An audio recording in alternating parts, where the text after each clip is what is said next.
The short definition of what bluff catching is essentially calling someone down with a hand that can only beat a bluff. It can get a little more complicated than that, and by complicated we mean tricky.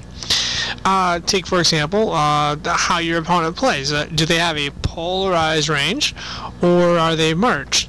And by polarized, I mean, do they only bet the nuts and occasionally bet air?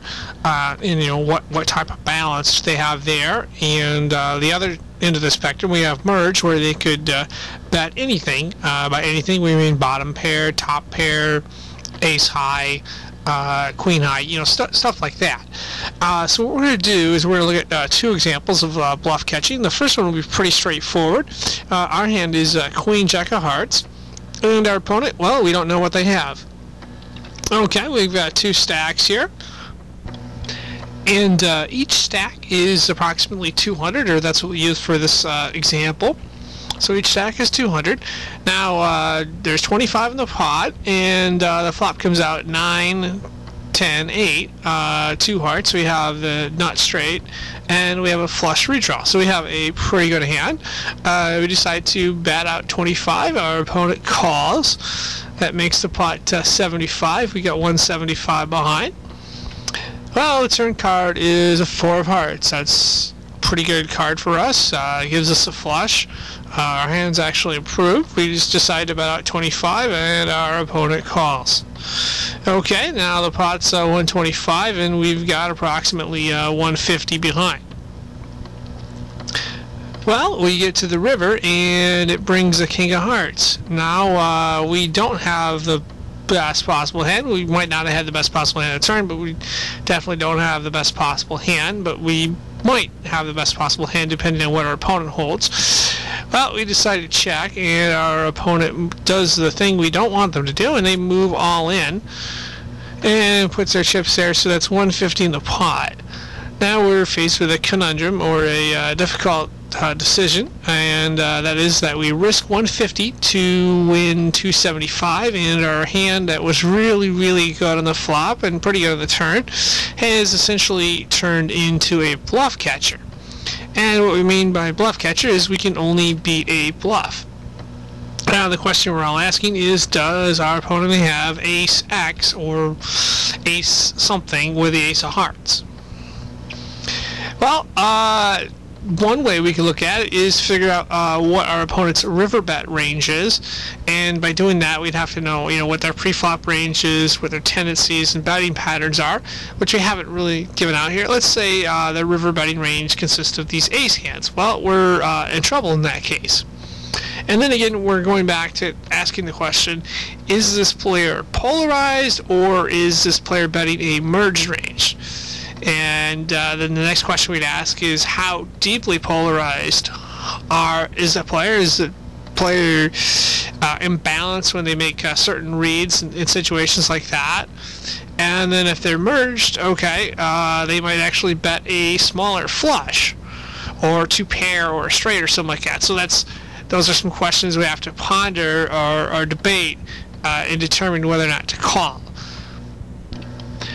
And most of the time this is probably a fold unless you have a really good specific read on a player and you're very sure that read is correct. Now let's take a look at a second example of a more common bluff catching situation. In this case we have the button and we have a Queen 9 offsuit, and we're starting with a 165 stack. Now, an opponent in mid to late position raises to 15, so about 3 times the big blind. And the question we have to ask is, should we play against this player? Well, this specific player has a pre-flop open range. We estimate it to be at least 30%, possibly higher.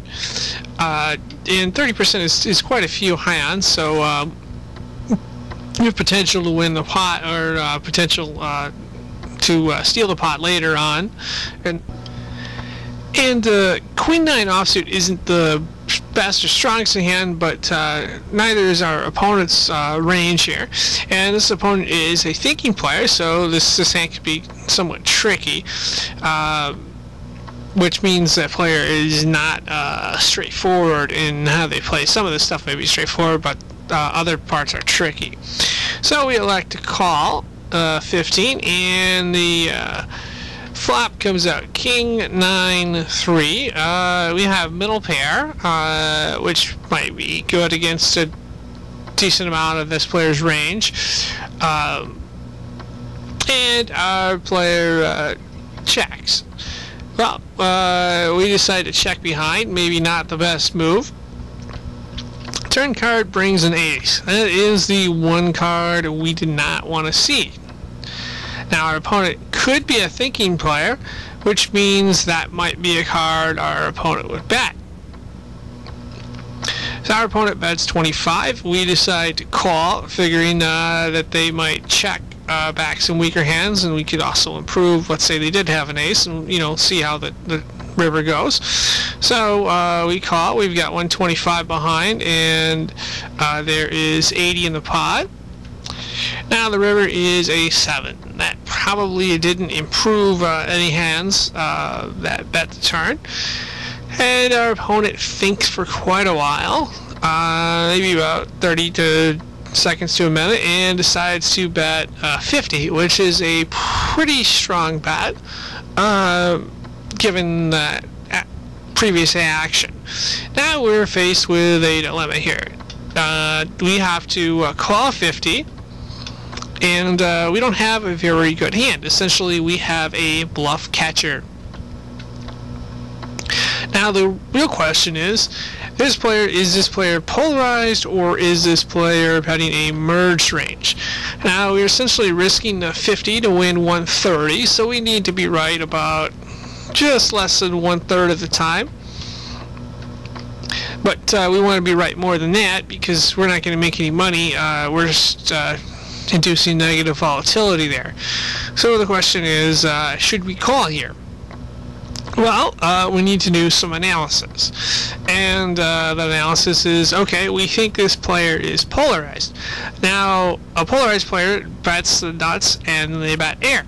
Now, the next question we have to ask is, how balanced are they in terms of betting their nut hands on the river? Let's say, okay, this player bet 50. Now, if this player had the nuts, does this player always bet 50? Or would this player bet, more on the bluffs and a little less with the nuts? So that's one question we'd want to look at, because that can help us break it down more. But again, this is a little bit tricky here. So we're asking, what can we beat here? Okay, well, there's some possible hands we can beat here, highlighted in green, and if you look at that, that's approximately 44 combinations in this perceived range that this player has that we could beat, that might bet the turn and miss, and then make a big bet on the river to try to take it down instead of checking behind for value, or betting smaller for value. And then the next question we have to ask is, okay, well, we beat those 44 combinations. What hands, what really strong hands might this player have that are check and then bet big lines? So you check the flop, bet, and then bet the turn, and then bet really big on the river.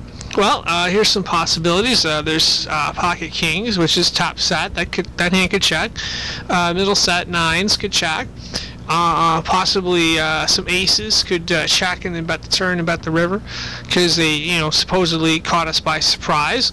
So if we look at that specific range, there's 41 combinations in that.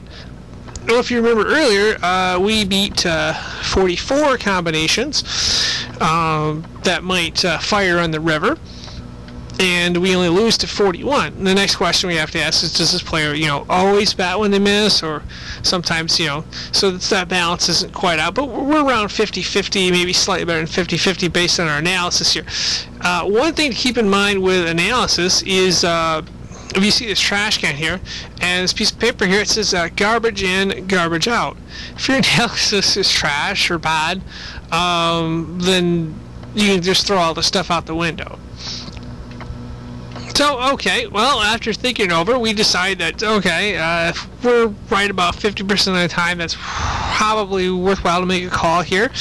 Again, now if this opponent were a tight player or not a thinking player and just played their cards and only thought on the first level, then it would definitely be a fold probably 100% of the time. But this player isn't. This player is somewhat tricky, a thinking player. We think they're polarized, and they might be a little imbalanced in their nuts air bat. So okay, we decide to call, and the player mucks or folds and says okay, that they had queen jack or something, so they had a gut shot straight and they missed, and then we get lucky and we take the pot. But once again, bluff catching can be very profitable when it's done correctly, and it's very tricky. You have to be very good at putting a player on a specific hand and then figuring out whether it's worthwhile to call. Now, if they're going to throw you a curveball here, is the player that bets with the merge range, when they bet bottom pair, middle pair, top pair, because more often than not, you're going to be beat in this situation because they're getting value out of your bluff catchers by merging their range. And that essentially wraps up our tutorial or video on bluff catching. Thank you for watching.